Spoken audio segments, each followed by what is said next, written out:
Hello guys जोंनि बर' हारिनि गासिबो रायजो राजाफोरखौ आंनि गोसो गोरबोनिफ्राय खुलुमनाय जासिहरबाय।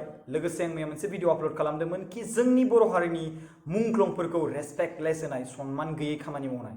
स' बिनि गेजेरावनो भिडिअ बानायखांनायनि उनाव आपल'ड खालामखांनायनि उनाव बायदि आरो पिक्चार ओंखारबावबाय। माखासे सुबुंफोराबो गोबां बुंदों बिनि सायावहाय कि मानो बेफोरबायदि खालामनांगौ।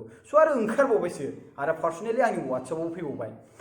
आजिखालाव दानि जोंनि बर' हारिनि फिल्म इन्डास्ट्रिया बिराद जौगाहांगासिनो दङ आरो गोबां फेमास खामानि मावगासिनो दं। बिराद मोजां आरो आं बिसोरखौ थेंक इउ स' माच नोंथांमोना जे बेफोरबायदि खामानि मावनायनि थाखाय।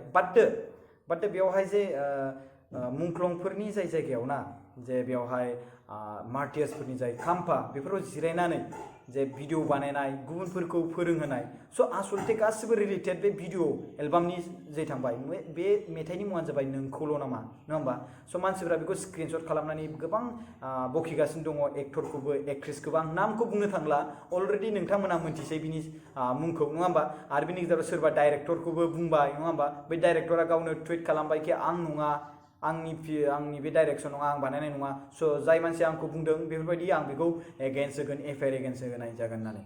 स' बेफोरबायदि जाथाय गोबां जागासिनो दङ नैबे भाइरासनि सिजनावहायबो, मिथिबायना।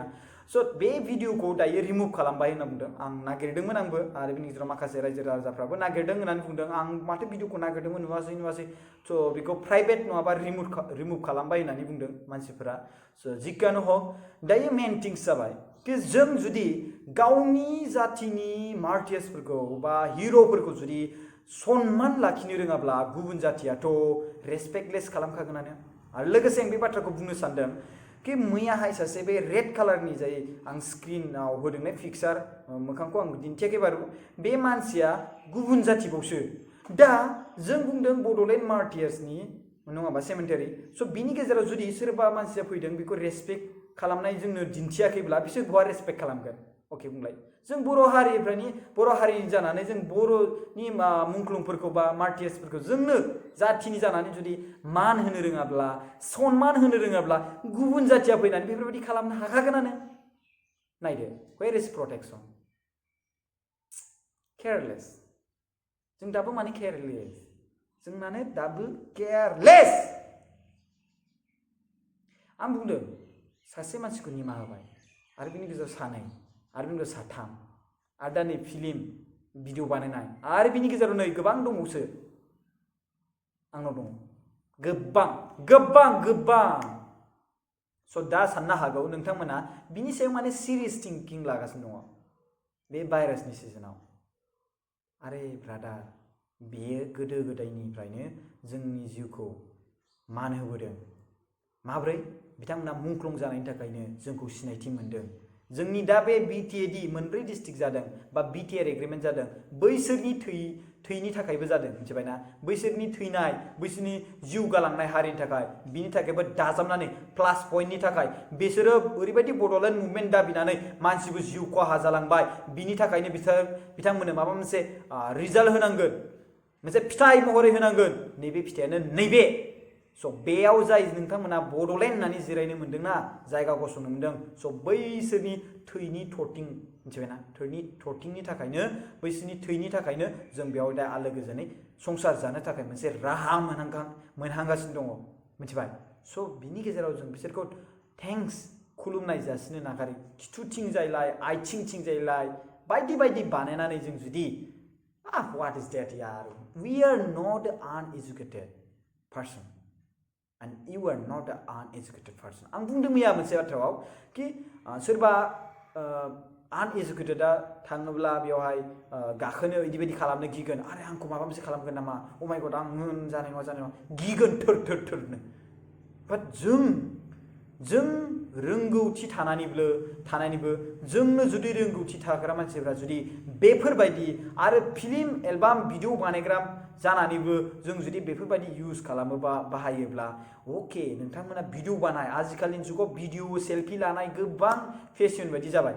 अके लायदां बानायदां, बाट व्हाट इज डेट? आथिंनिलाय, खिथुथिनिलाय, माथिंलाय, व्हाट इज डेट? बेफोर मा? जानो हागौ प्रकाश नार्जारिया गोरोन्थि मावफेरा नामा, माफेरा नामा।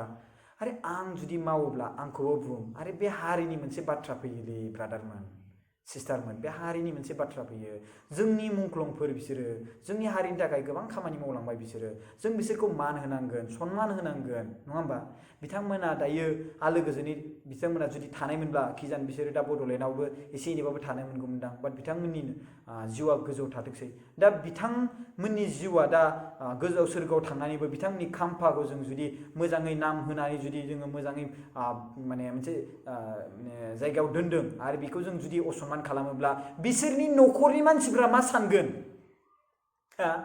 बिसोरनि न'खरनि मानसिफ्रा मा सानगोन आंनि फिसाजोखौ आंनि फिसालाखौ ओरैनो मुभमेन्टआव दैथायहरबाय नै दासिमबो सनमान गैया रायजो राजाफ्रा मानि बेफोरबायदि गायदों ओरैनो गायदों माने मुसुखा ओरैबायदि माबा खालामनानै खाम्फा बानायना दोनदों बाट रेसपेक्टखौनो होनो रोङा मा सानगोन बिनि उनावहाय अब्ला सोरबा ओंखारबावगोन ना न' आंनि फिसाजोखौबो लाना थां मुभमेन्टआव न' आंनि फिसालाखौबो लाना थां मुभमेन्टआव आरो जों खौसेथिया बेफोरबायदि नङाब्रा जों मान सनमान होनो रोंनांगोन जों आथिखालाव जों गावनि बिमा बिफाखौबो मान होनो रोंला लोगोसे दानाबा मुंख्लंखौबो जाबावबाय आरो जों निजेनि जाथियानो बर'नि जाथि जानानै जोङो गावनि जाथिखौ मान होनो रोङाब्ला मुंख्लंफोरखौ अब्ला गुबुन जाथिखौ बोरै स्टप खालामगोन हाउ केन जों बोरै हागोन दा बे सिख्लाखौ मा बुंगोन बे सिख्लायाथ' डाइरेक्टलि अके निमाहा बिबाय अके बे फिल्माव एक्टर एक्ट्रिसफ्राबो जानो हागौ निमाहा बिबाय बिथांमोनाबो बाट खालि निमाहा बिनायजोंल' मा अब्ला आं थांनोसै बड'लेण्ड मार्टियार्सआव अके आं थांनोसै बड'लेण्ड मार्टियार्सआव आरो बेयावहाय थांनानै आङो बे मुसुखायाव गानोसै अके आंबो निमाहा बिनोसै नोंथांमोना निमाहा होगोन ना नोंथांमोना निमाहा होगोन ना आंखौ